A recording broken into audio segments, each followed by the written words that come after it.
ಪ್ರಧಾನಿ ಮೋದಿ ಯಾಕೆ ಪತ್ರಿಕಾಗೋಷ್ಠಿ ನಡೆಸಲ್ಲ ಅಂತ ಪ್ರಶ್ನೆ. ಇದೀಗ ಸಂಸದ ತೇಜಸ್ವಿ ಸೂರ್ಯಗೆ ವಿದ್ಯಾರ್ಥಿ ನೇರ ಪ್ರಶ್ನೆ ಮಾಡಿದ್ದಾರೆ. ಪ್ರಧಾನಿ ಮೋದಿ ಯಾಕೆ ಪತ್ರಿಕಾಗೋಷ್ಠಿ ನಡೆಸಲ್ಲ? ಸಂಸದ ತೇಜಸ್ವಿ ಸೂರ್ಯಗೆ ವಿದ್ಯಾರ್ಥಿ ನೇರ ಪ್ರಶ್ನೆ. ಕಾಲೇಜು ವೇದಿಕೆಯಲ್ಲಿ ತೇಜಸ್ವಿಗೆ ಎದುರಾದಂತಹ ಪ್ರಶ್ನೆ ಇದು. ಸುಮಾರು 10 ವರ್ಷಕ್ಕೂ ಹೆಚ್ಚು ಪ್ರೆಸ್ ಮೀಟ್ ಇಲ್ಲ. ಇದಕ್ಕೆ ಕಾರಣವೇನು ಅಂತ ವಿದ್ಯಾರ್ಥಿಯ ಪ್ರಶ್ನೆ. ವಿದ್ಯಾರ್ಥಿಯ ಪ್ರಶ್ನೆಗೆ ತೇಜಸ್ವಿ ಕೊಟ್ಟ ಉತ್ತರ ಏನು ಗೊತ್ತಾ? ನಾವು 24x7 ಸಾಮಾಜಿಕ ಮಾಧ್ಯಮದ ಯುಗದಲ್ಲಿದ್ದೇವೆ. ಇಂತಹ ಯುಗದಲ್ಲಿ ಪ್ರೆಸ್ ಮೀಟ್ ಬೇಕಾ ಬೇಡವಾ ಅನ್ನುವಂತಹ ಪ್ರಶ್ನೆ. ಪ್ರಧಾನಿ ಮತದಾರರೊಂದಿಗೆ ನೇರವಾಗಿ ಮಾತನಾಡುತ್ತಾರೆ. ಪ್ರಧಾನಿ ಮೋದಿಜಿ ಸಂವಹನ ನಡೆಸುತ್ತಿಲ್ಲ ಎಂದಲ್ಲ. ಮೋದಿ ಪ್ರತಿದಿನ ಜನರ ಜೊತೆ ಸಂವಹನ ನಡೆಸುತ್ತಾರೆ.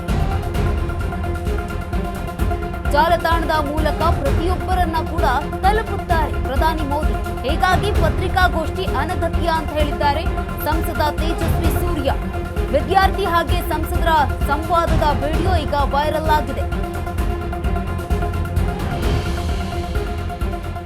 ಇನ್ನು ಪ್ರಧಾನಿ ಮೋದಿ ಯಾಕೆ ಪತ್ರಿಕಾಗೋಷ್ಠಿ ನಡೆಸಲ್ಲ ಅನ್ನುವಂತಹ ಪ್ರಶ್ನೆಗೆ ಸಂಸದ ತೇಜಸ್ವಿ ಸೂರ್ಯ ಅವರಿಗೆ ವಿದ್ಯಾರ್ಥಿ ನೇರ ಪ್ರಶ್ನೆಯನ್ನ ಮಾಡಿದ್ದಾರೆ. ತೇಜಸ್ವಿ ಸೂರ್ಯ ಕೂಡ ಉತ್ತರವನ್ನ ನೀಡಿರುವಂಥದ್ದು.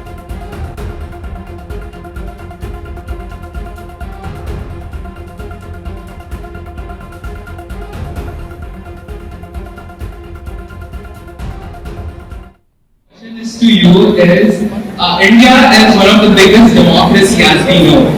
Even though we are the biggest democracy, what's your stance? What's your saying about our Honorable Prime Minister not attending any press conference in more than 10 minutes? It's a great question to start with.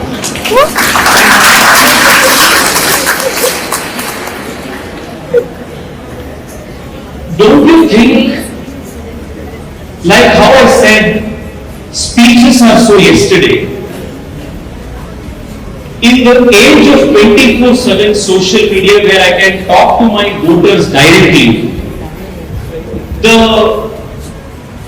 purpose of press conferences where you have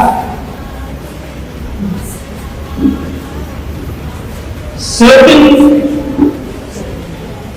barrier between the leader and the people which comes between you, it is redundant.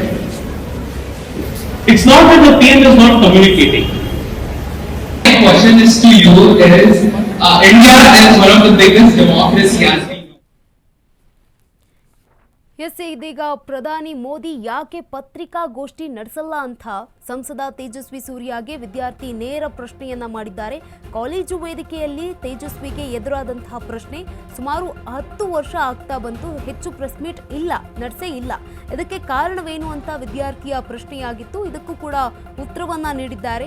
ಪ್ರತಿದಿನ ಮೋದಿ ಜನರ ಜೊತೆ ಸಂವಹನ ನಡೆಸ್ತಾರೆ ಅಂತ ಮಾಹಿತಿಯನ್ನ ಹಂಚಿಕೊಂಡಿದ್ದಾರೆ.